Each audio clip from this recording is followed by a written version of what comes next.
The palace corridors echoed with footsteps in the pre-dawn darkness. It was the summer of 626, and blood still stained the stones near the Xuanwu Gate. Li Shimin stood alone in the Imperial gardens, watching the first light break over Chang'an. Behind him lay the bodies of his brothers. Ahead stretched an empire teetering on chaos. In his hands rested the fate of millions. This moment would define not just a reign, but an entire civilization's understanding of governance for the next 14 centuries. But to understand how China arrived at this precipice, we must step back to the world Li Shimin was born into, a world of collapsing dynasties, warring factions, and a people exhausted by endless conflict. The year 599 marked Li Shimin's birth on the 23rd of January. The Sui Dynasty ruled China, but its grip weakened daily. Emperor Yang of Sui had inherited a recently unified empire, but his ambitions would prove its undoing. Two massive projects consumed the dynasty's resources and the people's patience: the Great Wall's endless repairs and the construction of the Grand Canal. The Great Wall stretched across northern China, a stone serpent meant to keep out the nomadic raiders who circled like wolves around a wounded deer. The Sui emperors poured fortunes into maintaining this barrier, conscripting hundreds of thousands of laborers who worked until their hands bled and their backs broke. Simultaneously, the Grand Canal project connected China's great rivers, creating a commercial artery that would eventually span over 1,000 miles. Workers dug through mountains, redirected rivers, and died by the thousands. The canal would become one of humanity's greatest engineering achievements, but its human cost was staggering. Emperor Yang's court glittered with luxury, while peasants starved in the provinces. Officials grew fat on bribes while soldiers went unpaid. The nomadic Turkic peoples beyond the borders sensed weakness and intensified their raids. Rebellions sprouted like mushrooms after rain across the empire's vast territories. At this court of decadence and decay served a general named Li Yuan, Li Shimin's father. Li Yuan commanded respect among the military, a competent leader who won battles against the Turkic raiders when others failed. He watched the empire crumble and said nothing, biding his time. Young Li Shimin grew up observing this dysfunction. Unlike his brothers, who focused on courtly pleasures and political maneuvering, Li Shimin studied military strategy, history, and philosophy. He read the Confucian classics, absorbed Taoist wisdom, and understood that knowledge without action was merely decoration. The turning point came when Li Shimin approached his father with a proposition that would change Chinese history.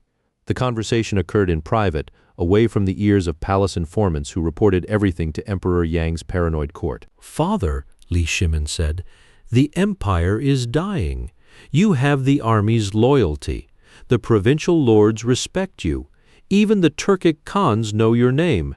Emperor Yang has lost the mandate of heaven. The people suffer while he builds pleasure palaces and wages pointless wars in Korea."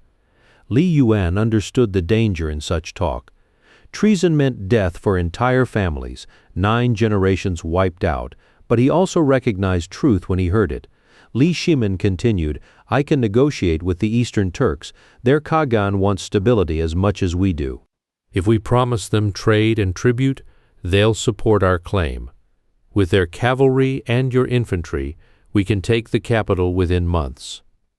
What followed was a masterclass in diplomatic cunning. Li Shimin, barely in his 20s, rode north to negotiate with the Turkic Khagan. He brought gifts, certainly, but more importantly, he brought a vision.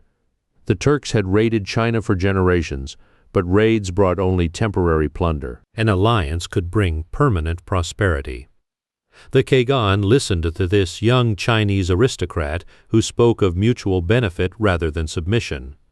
Li Shimin proposed a revolutionary concept. The Turks would support Li Yuan's claim to the throne, and in return the new dynasty would recognize the Khagan as an equal partner rather than a barbarian tributary. Trade would flow freely. Borders would be respected. Both peoples could prosper. The Khagan agreed. The deal was struck. History pivoted. In 617, Li Yuan raised his standard in rebellion. The uprising proved almost anticlimactic. With Turkic cavalry supporting Chinese infantry, Provincial governors surrendered without fighting. Emperor Yang's corrupt officials found themselves abandoned by their own troops. Within a year, the Sui Dynasty collapsed like a house built on sand. Li Yuan became Emperor Gaozu, first ruler of the Tang Dynasty. Li Shimin, the architect of this victory, received titles and honors but not the succession. He was the second son, after all. According to tradition, his elder brother would inherit the throne. But tradition and reality often diverge in the corridors of power. Li Shimin's brothers, Li Jiancheng and Li Yuanji, watched their younger siblings' growing influence with alarm. Li Shimin commanded the army's fierce loyalty. His military victories had expanded the empire's borders. Common soldiers and generals alike spoke of him with reverence. The people saw him as the true hero of the Tang founding. Fear breeds conspiracy. Li Jiancheng and Li Yuanji began whispering poison into their father's ears. Li Shimin grows too powerful, they said. He has the army. He negotiated with the Turks. What's to stop him from doing to you what you did to Emperor Yang? They plotted Li Shimin's assassination. They spread rumors of his disloyalty. They positioned their own supporters in key military posts. The palace became a nest of vipers. Li Shimin learned of his brother's plans through his own intelligence network. He faced an impossible choice: act against his own blood or die. Confucian filial piety demanded loyalty to family, but survival demanded action. He discovered that his brothers had violated sacred imperial law by carrying on affairs with their father's concubines. This transgression gave Li Shimin the justification he needed. He reported this crime to Emperor Gaozu, who summoned the brothers to explain themselves. On that fateful day in 626, Li Jiancheng and Li Yuanji rode to the palace for their audience with the emperor. They never arrived. At the Xuanwu Gate, the palace's northern entrance, Li Shimin waited with his most loyal soldiers. The historical records describe what followed in sparse detail, but the outcome was clear. Li Shimin personally shot his brother Li Jiancheng with an arrow. Li Yuanji died moments later. Their supporters scattered or surrendered. Within hours, Li Shimin controlled the palace. Emperor Gaozu faced an accomplished fact. His two eldest sons lay dead, killed by the third. Li Shimin controlled the military. The choice was abdication or civil war. The old emperor, whether from grief, pragmatism, or exhaustion, chose to step down. According to some accounts, he was so devastated by his sons' deaths that he withdrew from all governance. Li Shimin took one final, brutal step to secure his position. He executed all of his brother's sons, children who might someday seek revenge or become rallying points for opposition. The Tang Dynasty would have no pretenders, no alternative claimants to muddy the succession. On September 4, 626, Li Shimin ascended the throne as Emperor Taizong of Tang. He was 27 years old. The empire he inherited was unified but fragile, prosperous but scarred by decades of war. What he would build over the next 2 decades would become the template for Chinese governance for the next millennium. Emperor Taizong's first act revealed his governing philosophy. He assembled 18 scholars and historians in a special palace wing.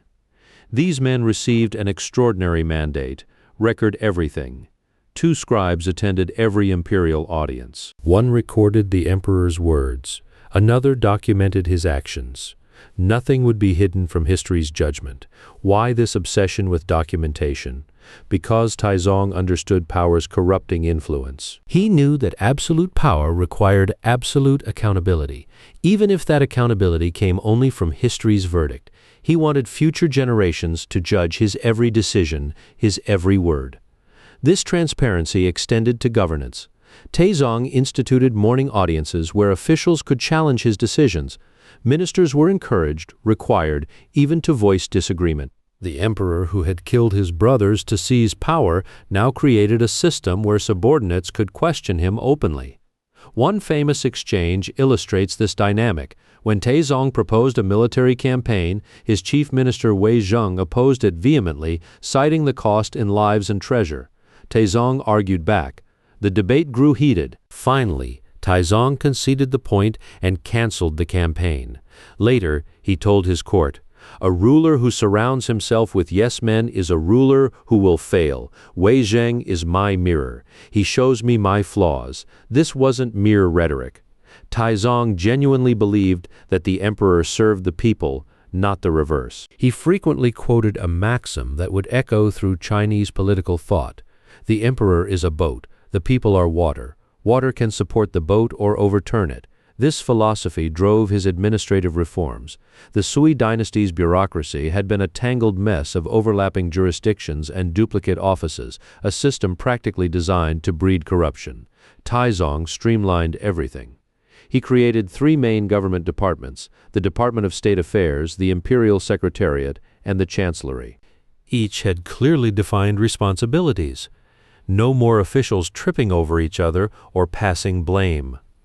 Below these departments, 6 ministries handled specific functions: personnel, revenue, rights, war, justice, and public works.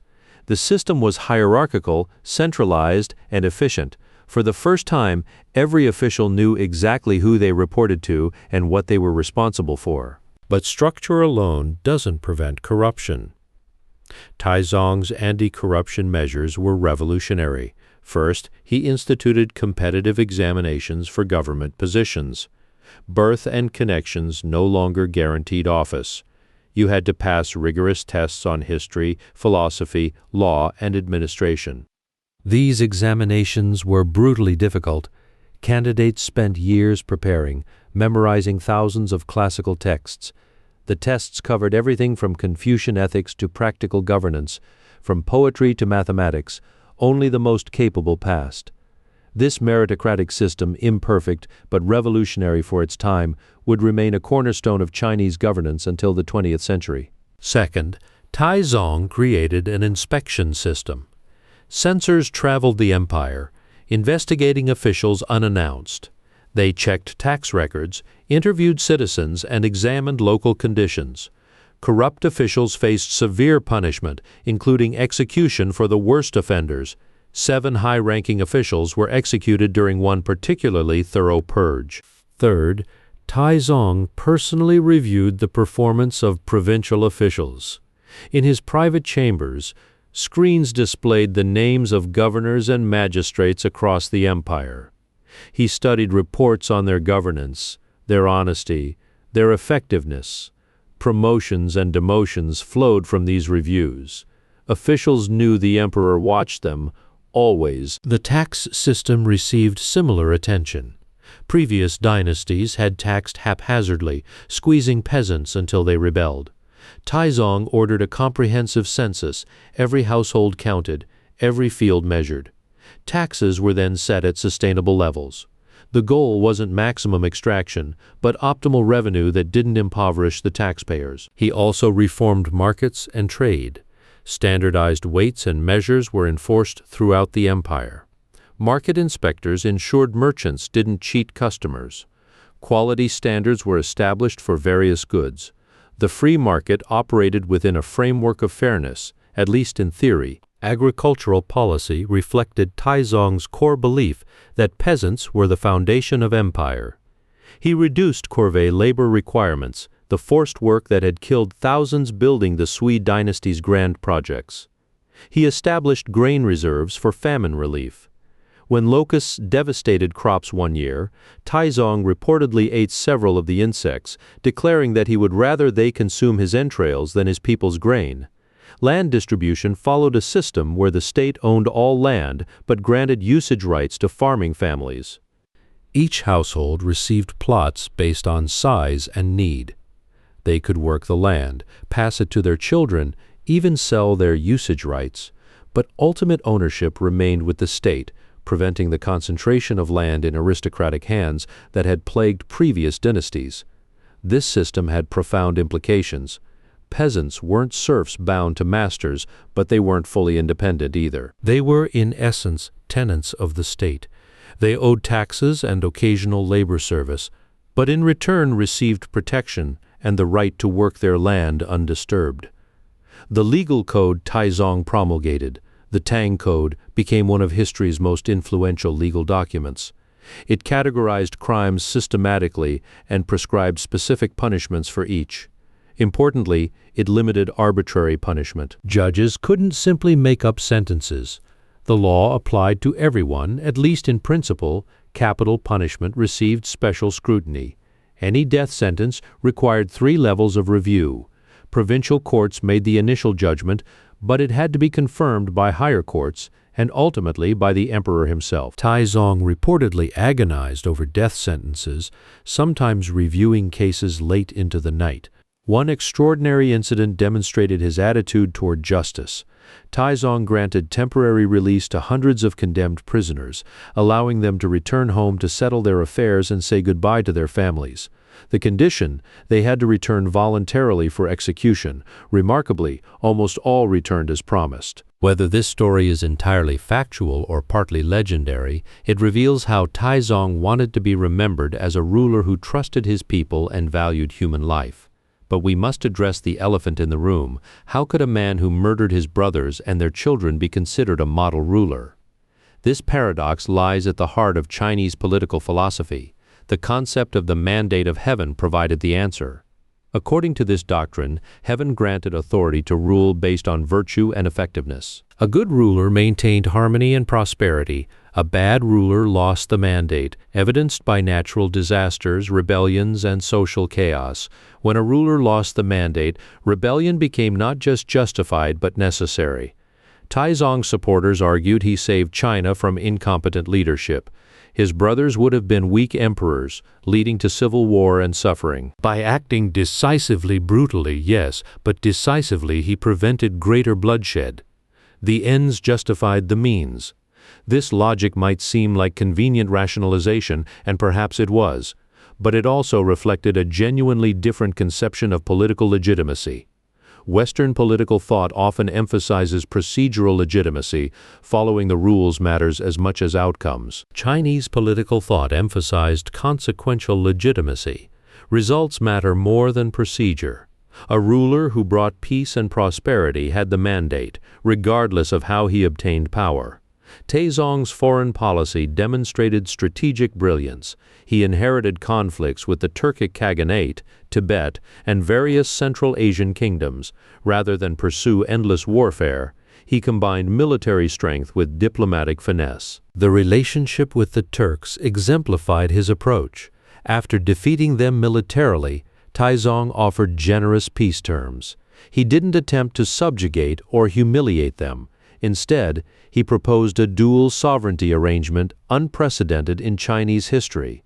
To the Chinese, Taizong was emperor of the Tang Dynasty. To the Turkic peoples, he became heavenly Khagan, supreme ruler of the Steppe Confederation. He held 2 titles, ruled 2 peoples, bridged 2 civilizations. Turkic nobles received positions at the Chinese court. Turkic cavalry served in Tang armies. Chinese and Turkic aristocrats intermarried. This cultural synthesis transformed both societies. Chinese fashion incorporated steppe elements, riding coats, boots, and the general aesthetic of nomadic culture became trendy at court. The Tang Dynasty's famous pottery figurines often depict foreign merchants, musicians, and soldiers, reflecting the cosmopolitan character of the age.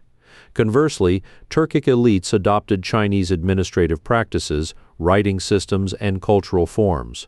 Buddhism and Chinese medicine spread across the steppe. Trade flourished as the Silk Road became safer than ever before.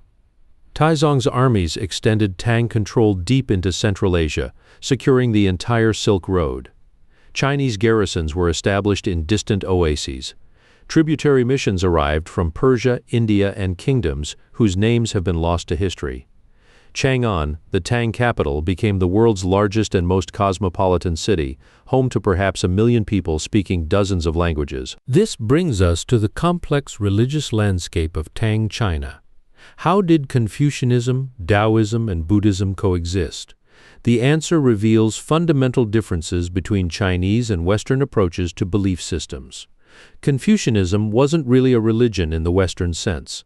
It was a comprehensive system of ethics, social organization, and political philosophy. Every official was, by definition, a Confucian, not because they believed in supernatural claims, but because they accepted Confucian principles of governance and social harmony. Confucianism governed public life, how officials should behave, how families should be structured, how society should be organized. It emphasized 5 key virtues: benevolence, righteousness, propriety, wisdom, and trustworthiness. A good official embodied these virtues. A good emperor exemplified them perfectly. Taoism operated in a different sphere. While Confucianism focused on social relationships and public duty, Taoism emphasized personal cultivation and harmony with natural patterns. Taoism provided the philosophical foundation for Chinese medicine, with its understanding of qi, yin and yang, and the 5 elements. It also offered a path of withdrawal from public life. The hermit sage who retreats to the mountains represented a Taoist ideal. Importantly, the same person could be both Confucian and Taoist. You governed according to Confucian principles during your career, then retired to Taoist contemplation in old age. These weren't competing religions requiring exclusive commitment, but complementary approaches to different aspects of life. Buddhism arrived from India via the Silk Road, bringing genuinely religious elements, monasteries, clergy, elaborate cosmologies, and salvation doctrines. Buddhism offered something neither Confucianism nor Taoism fully provided: a comprehensive explanation of suffering and a path to transcendence. Taizong patronized Buddhism while maintaining Confucian governance. He sponsored the famous monk Xuanzang's journey to India to retrieve Buddhist scriptures. When Xuanzang returned after 17 years, Taizong personally welcomed him and supported the translation of hundreds of texts. Yet the emperor never let Buddhist clergy gain political power.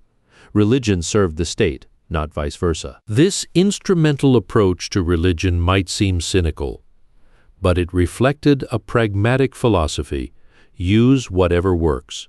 Confucianism for governance, Taoism for personal cultivation, Buddhism for spiritual solace. All 3 could coexist because they addressed different human needs. The cultural flowering under Taizong's reign was extraordinary. The establishment of imperial academies attracted students from across Asia. Koreans, Japanese, and Vietnamese studied in Chang'an, absorbing Chinese culture and carrying it home. This cultural soft power extended Tang influence far beyond its military reach. Poetry reached unprecedented heights. The Tang Dynasty produced nearly 50,000 poems by over 2,000 poets. This wasn't coincidence. The civil service examinations required poetic composition. Every educated official wrote poetry. The emperor himself composed verses. Why this emphasis on poetry? Because poetry demonstrated the cultivation and sensitivity expected of a gentleman official. Technical competence alone wasn't enough. A true scholar official needed aesthetic refinement, emotional depth, and the ability to express complex ideas elegantly. The greatest Tang poets, Li Bai, Du Fu, Wang Wei, emerged during this cultural renaissance. Their work set standards that influenced Chinese literature for centuries. Even today, Chinese students memorize Tang poems as part of their education. Painting, calligraphy, and sculpture also flourished. The development of woodblock printing made texts more widely available. Historical writing reached new levels of sophistication. The official histories of previous dynasties compiled during Taizong's reign became models of the genre. Music and dance from across Asia converged at the Tang court. Persian, Indian, Central Asian, and indigenous Chinese traditions blended into new forms. Archaeological discoveries of Tang-era musical instruments reveal the technical sophistication of court orchestras. The Grand Canal, completed under the Sui Dynasty but expanded under the Tang, became a cultural as well as commercial artery. Ideas, art, and people flowed along its length. Regional cultures mixed and influenced each other. The canal connected North and South China in ways that shaped the empire's cultural geography permanently. Medicine advanced significantly. The Tang Medical Code established standards for medical education and practice. Doctors had to pass examinations demonstrating knowledge of diagnosis, pharmacology, and treatment. The government maintained hospitals and medical schools. The Huangdi Neijing, the foundational text of Chinese medicine, received authoritative commentaries. This medical system reflected the broader administrative philosophy: expertise should be verified, standards should be maintained, and essential services should be available to all. The emperor's duty to ensure his people's welfare extended to their physical health. Taizong's daily routine revealed his governing approach. He rose before dawn to study reports from across the empire. The screens in his chambers displayed information about provincial conditions, official performance, and pending issues. He prepared for the morning audience by absorbing details. The morning audience brought together ministers and high officials. They knelt before the emperor, not because he demanded obeisance, but because protocol required it. Then they debated policy. Taizong encouraged disagreement. He wanted to hear opposing viewpoints before making decisions. After the morning audience, he met with military commanders to discuss border security and campaign plans. Then came the afternoon session with historians, reviewing events and discussing how they should be recorded. Evenings were spent reading, writing, or composing poetry. This schedule continued year after year, decade after decade. Taizong rarely took days off. He viewed governance as a constant, demanding responsibility. The empire was a vast machine requiring constant attention. Neglect meant decay. Ministers served in shifts, sleeping in palace quarters so they could be summoned at any hour. If Taizong woke at midnight with a question, someone had to be available to answer it.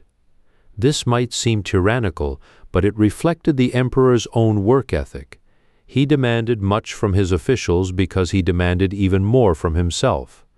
The relationship between emperor and ministers was complex. They served him, certainly, but they also constrained him.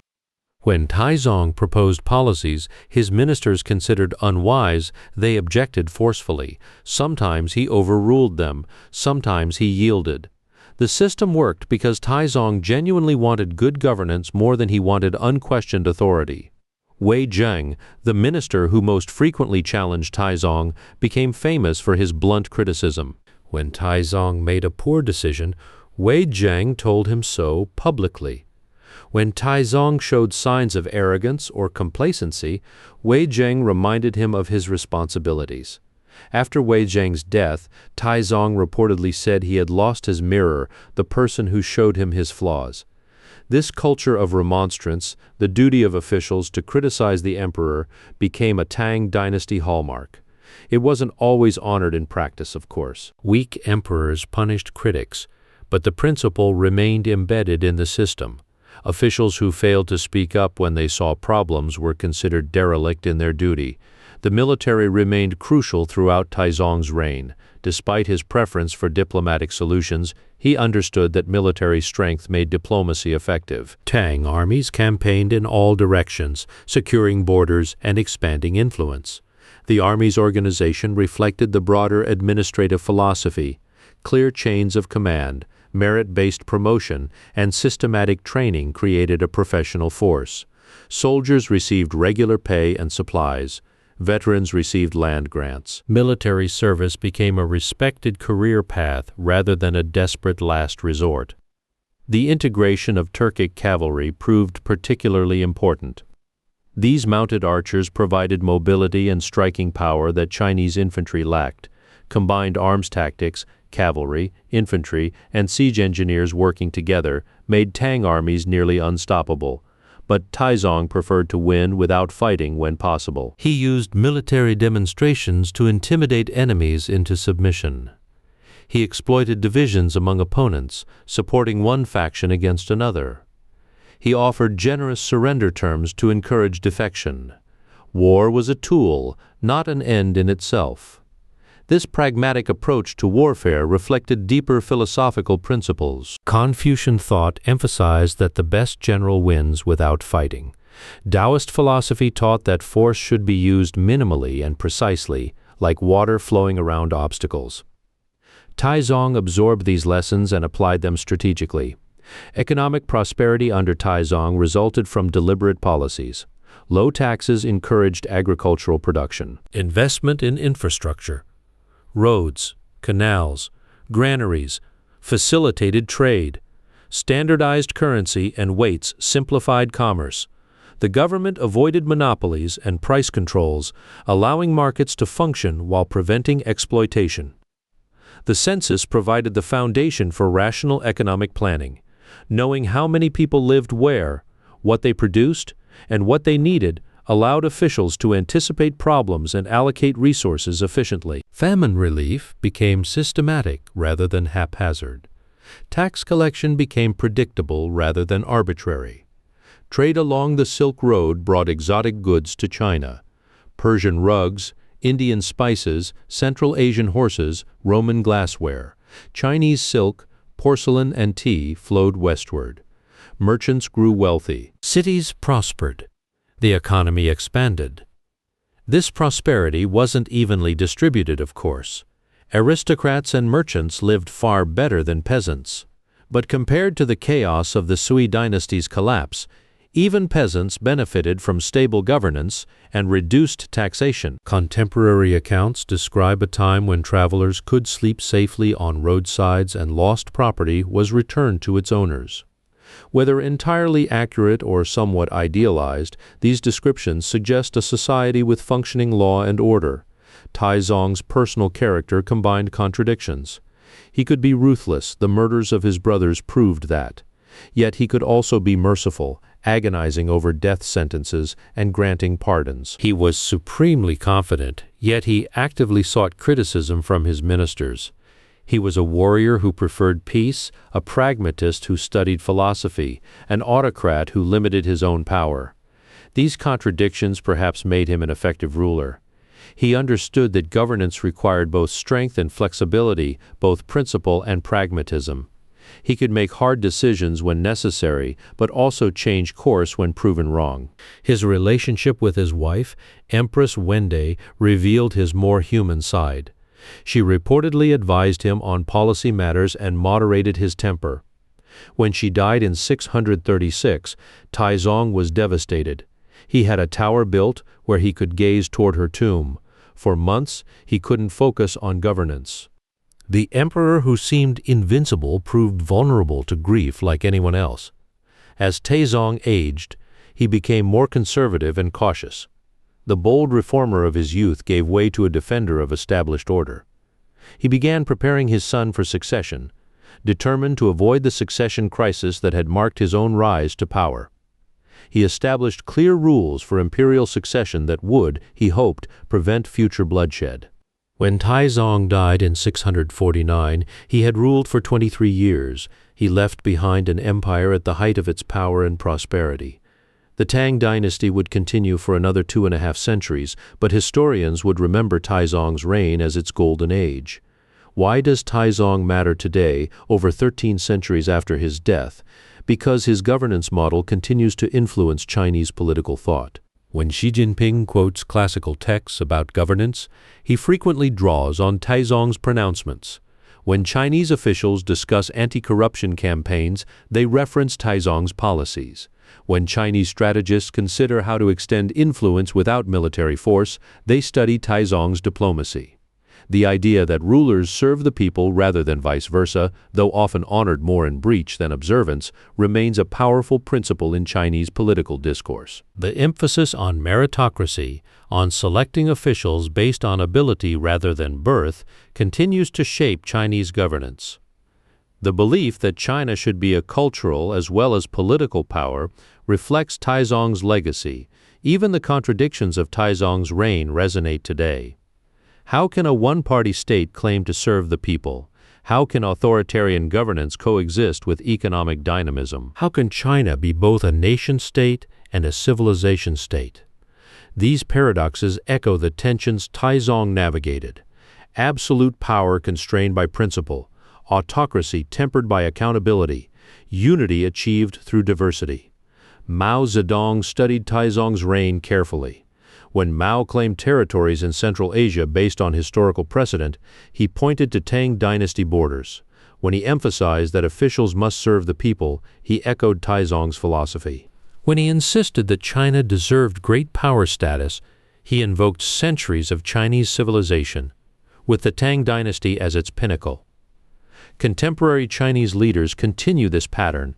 They present themselves as heirs to a continuous political tradition stretching back millennia. Taizong occupies a central place in this tradition, proof that Chinese civilization produced sophisticated governance long before Western models emerged.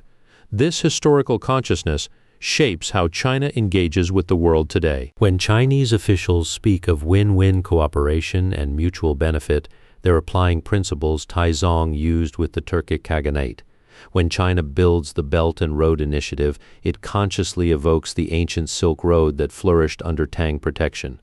When China emphasizes cultural exchange and soft power, it follows Taizong's example of attracting foreign students and merchants. The synthesis of nomadic and settled civilizations that Taizong achieved also resonates today. Modern China includes vast territories, Xinjiang, Inner Mongolia, Tibet, where non-Han peoples live. Managing this diversity while maintaining unity remains a central challenge. Taizong's model of being both Chinese emperor and Turkic Khagan, of bridging civilizations rather than forcing assimilation, offers one historical template. Of course, we must be careful not to romanticize or oversimplify. Taizong's reign had failures and injustices. His military campaigns cost thousands of lives. His administrative system, however sophisticated, still relied on hierarchy and inequality. His cultural achievements benefited elites far more than peasants, and his rise to power involved fratricide. Yet within the context of 7th century governance, Taizong's achievements were remarkable. He created a functional meritocracy when hereditary aristocracy was the norm. He limited arbitrary punishment when rulers typically wielded unchecked power. He promoted cultural flowering when many rulers focused solely on military expansion. He built a diverse empire when most states were ethnically homogeneous. The historical records Taizong commissioned provide our window into his reign. The scribes who recorded his every word and deed left a remarkably detailed account. We know what he said in policy debates, how he responded to crises, even his personal quirks and habits. This documentation served Taizong's purpose. He wanted history to judge him. That judgment has been largely favorable. Chinese historians rank Taizong among the greatest emperors. His reign became the standard against which successors were measured. Return to Taizong's principles became a rallying cry for reformers throughout subsequent centuries. The Tang legal code Taizong promulgated influenced legal systems throughout East Asia. Korea, Japan, and Vietnam all modeled their laws on Tang precedents. The civil service examination system Taizong expanded lasted until 1905, shaping Chinese society for over a millennium. The administrative structures he created provided the blueprint for subsequent dynasties. Even the Grand Canal, though built before Taizong's reign, became truly functional under his governance. Today it remains a UNESCO World Heritage Site, still carrying commercial traffic after 14 centuries. It stands as a monument to the long-term thinking that characterized Taizong's governance. The cultural legacy proves even more enduring. Tang poetry remains the gold standard of Chinese literature. Tang art and architecture continue to influence aesthetic sensibilities. The cosmopolitan, confident spirit of the Tang era, the sense that China was the center of a vast, interconnected world, shapes Chinese identity today. When we consider Taizong's place in world history, we must compare him to his contemporaries. In the early 7th century, the Byzantine Empire was recovering from wars with Persia. The Islamic Caliphate was just emerging from Arabia. Western Europe was fragmented into small kingdoms. India was divided among competing dynasties. Taizong's China was arguably the world's most sophisticated state. Its bureaucracy was more developed, its economy more dynamic, its culture more vibrant than anywhere else. Chang'an was the world's greatest city. Chinese technology, printing, gunpowder, the compass, would eventually transform human civilization. This isn't to claim Chinese superiority, but to recognize historical reality. At that particular moment, China led the world in governance, technology, and culture. Taizong's reign represented the apex of this achievement. The question for our time is what lessons, if any, Taizong's example offers. Can ancient governance principles inform modern challenges? Can a 7th century emperor's wisdom apply to 21st century problems? Chinese leaders certainly think so. They study classical texts not as museum pieces, but as living guides. They see themselves as part of a continuous tradition of governance stretching back thousands of years. Taizong embodies the ideal they aspire to, the wise ruler who serves his people, who balances strength with flexibility, who builds prosperity through good governance. Western observers often find this historical consciousness puzzling. Why should a modern state care what an emperor did 14 centuries ago? But this question misunderstands Chinese political culture. History isn't past for China, it's present. The lessons of previous dynasties remain relevant because human nature and governance challenges remain fundamentally similar. Taizong understood that power without legitimacy is unstable. He understood that officials need both competence and integrity. He understood that military strength matters less than strategic wisdom. He understood that cultural influence can achieve what armies cannot. These insights remain valid. Of course, applying 7th century solutions to modern problems requires careful adaptation. Taizong's world lacked democracy, human rights, or equality as we understand them. His governance, however enlightened for its time, was still autocratic and hierarchical. We can learn from his example without endorsing every aspect of his rule. The examination system illustrates this point.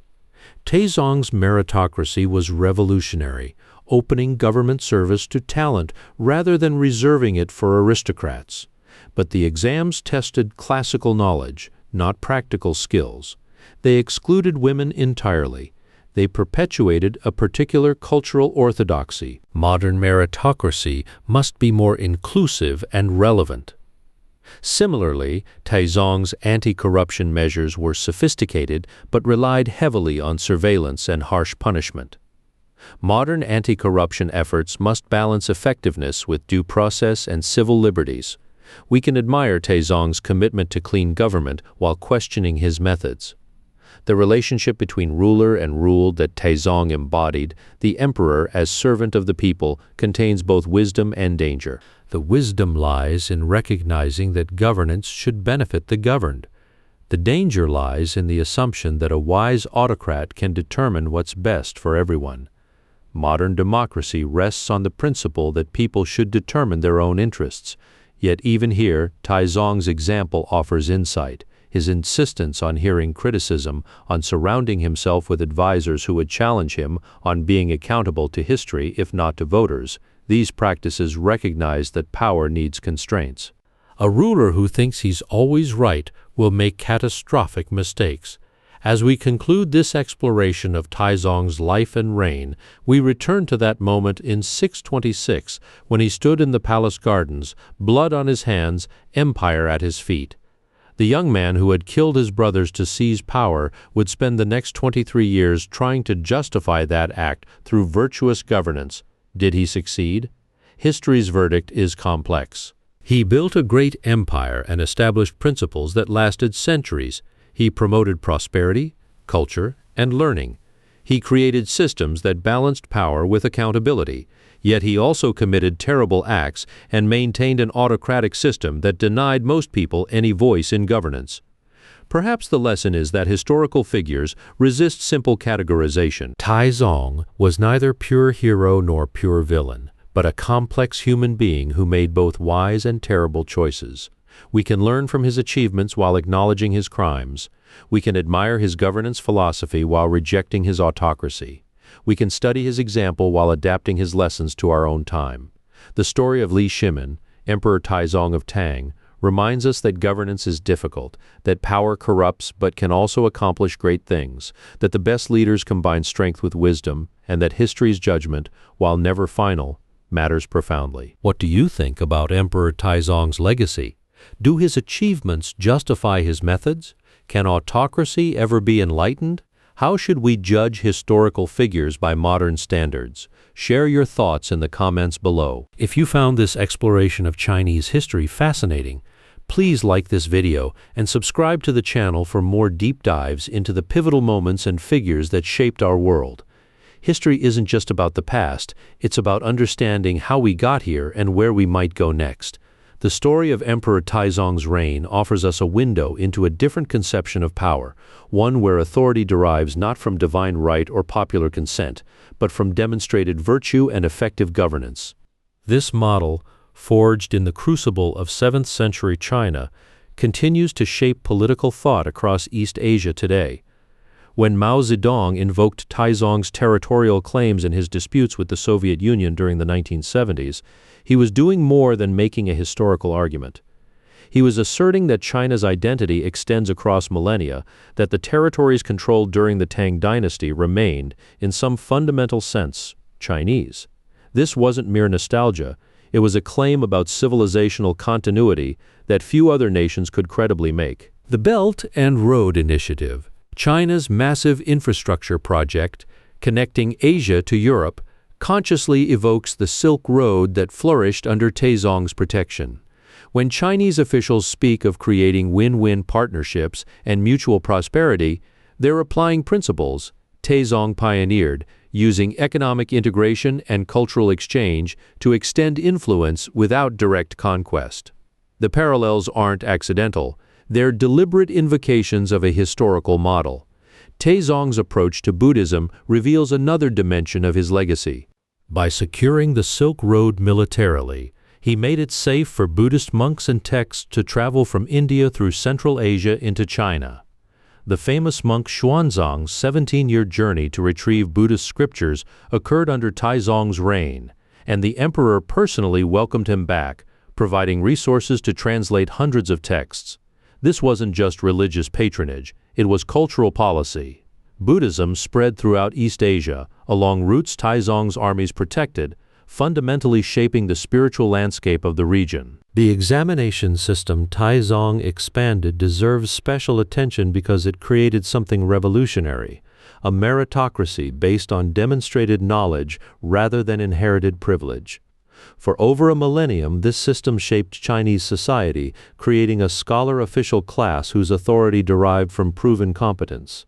The system had serious flaws. It excluded women, emphasized rote memorization, and perpetuated cultural orthodoxy. Yet it also created social mobility unprecedented in the medieval world. A peasant's son who excelled in the examinations could rise to become a provincial governor or even a minister. This wasn't merely theoretical, it happened regularly enough to sustain the belief that talent, not birth, determined advancement. This principle, however imperfectly realized, distinguished Chinese governance from the rigid aristocratic hierarchies that dominated Europe and the Middle East. The cultural flowering under Taizong's reign, the 48,000 poems, the 2,200 poets, the advancement of calligraphy, painting, and music wasn't accidental decoration. It was integral to his governing philosophy. Officials were expected to be cultivated individuals capable of expressing themselves elegantly in writing and conversation. Poetry wasn't a hobby, it was a required skill for the civil service examinations. This expectation created a bureaucracy that valued aesthetic refinement alongside administrative competence. Why did this matter? Because it reinforced the Confucian ideal that governance required moral cultivation. A truly educated person wasn't merely technically competent, they possessed judgment, sensitivity, and wisdom. Poetry and calligraphy demonstrated these qualities. An official who could compose elegant verses was presumed to possess the refined sensibility necessary for just governance. The integration of nomadic peoples into the Tang state represented perhaps Taizong's most innovative achievement. By becoming both Chinese emperor and Turkic Khagan, he created a dual sovereignty that bridged civilizations. This wasn't conquest or assimilation, it was synthesis. Turkic nobles served at the Chinese court while maintaining their cultural identity. Chinese administrative practices spread to the steppes, while nomadic military traditions enriched Chinese armies. This model of managing diversity through integration rather than suppression offers lessons for contemporary China as it grapples with governing territories like Xinjiang and Tibet, where non-Han peoples maintain distinct identities. Taizong's approach, recognizing cultural differences while creating shared political structures, provides one historical template, though applying 7th-century solutions to modern challenges requires careful adaptation. The economic prosperity Taizong fostered resulted from deliberate policy choices. Low, predictable taxes encouraged agricultural production. Investment in infrastructure facilitated trade. The Grand Canal, though built before his reign, became truly functional under his governance, connecting China's great river systems and creating a commercial network that enriched the entire empire. The canal remains operational today, 14 centuries later, a monument to long-term thinking. Taizong's insistence on documentation, having scribes record his every word and action, reveals his understanding that power requires accountability, even if that accountability comes only from history's judgment. He wanted future generations to evaluate his decisions, to learn from his successes and failures. This transparency was remarkable for an autocrat. Most rulers hide their deliberations. Taizong insisted on exposing his. The anecdote about releasing condemned prisoners to settle their affairs, trusting them to return for execution, illustrates Taizong's governing philosophy. Whether entirely factual or somewhat legendary, the story reveals how he wanted to be remembered, as a ruler who trusted his people and valued human life, even when enforcing the law's harsh requirements. That nearly all prisoners reportedly returned as promised suggests a society with functioning social bonds and respect for authority. Contemporary Chinese leaders study Taizong's reign not as ancient history, but as a living model. When Xi Jinping speaks of governance requiring virtue and competence, he echoes Taizong's principles.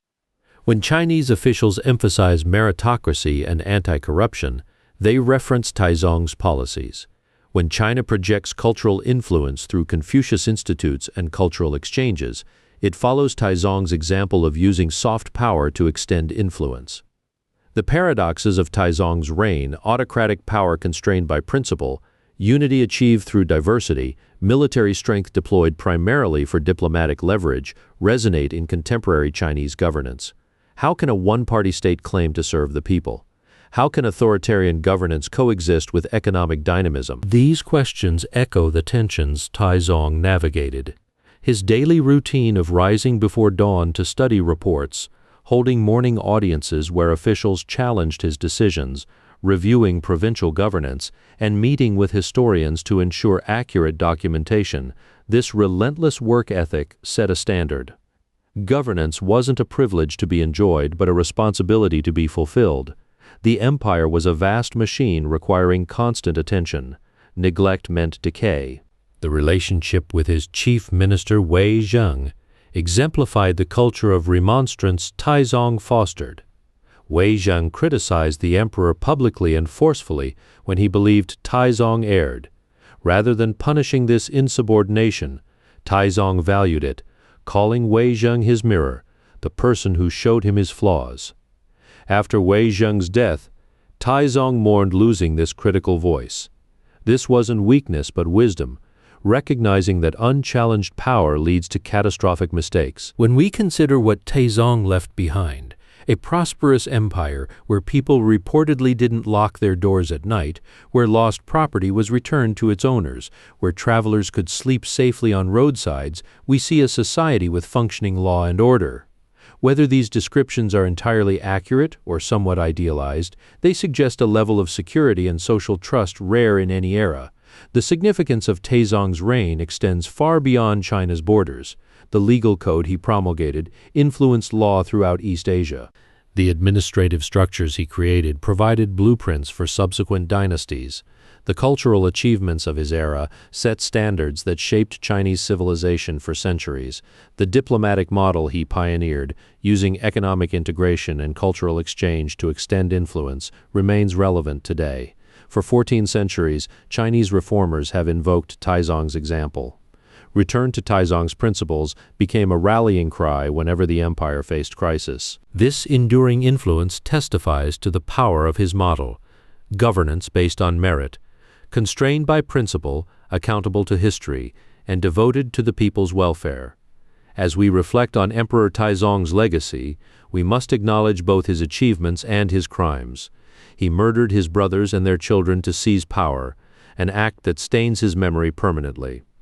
Yet he also created systems of governance that served millions of people for generations. He combined ruthless pragmatism with genuine concern for his subjects' welfare. He was neither pure hero nor pure villain, but a complex human being whose choices shaped civilizations. The question for our time is whether ancient wisdom can inform modern challenges. Can a 7th-century emperor's example guide 21st-century governance? Chinese leaders clearly believe so, studying classical texts as living guides rather than museum pieces. They see themselves as heirs to a continuous tradition stretching back millennia, with Taizong representing an ideal to aspire toward. Whether this historical consciousness serves China well remains an open question. Taizong's model offers genuine insights about governance, meritocracy, and cultural influence. But it also reflects assumptions about hierarchy and authority that sit uneasily with modern values like democracy and human rights. We can learn from his example while questioning whether autocracy, however enlightened, can ever truly serve the people. The story of Li Shimin, Emperor Taizong of Tang, reminds us that governance is difficult, that power can accomplish great things while also corrupting, that the best leaders combine strength with wisdom, and that history's judgment, while never final, matters profoundly. His reign offers lessons about administration, diplomacy, and cultural policy that remain relevant across the centuries. What do you think about Emperor Taizong's legacy? Can his achievements justify his methods? Do ancient governance principles offer insights for modern challenges? How should we judge historical figures who combined great accomplishments with terrible crimes? Share your thoughts in the comments below. If you found this deep dive into Chinese history fascinating, please like this video and subscribe to the channel.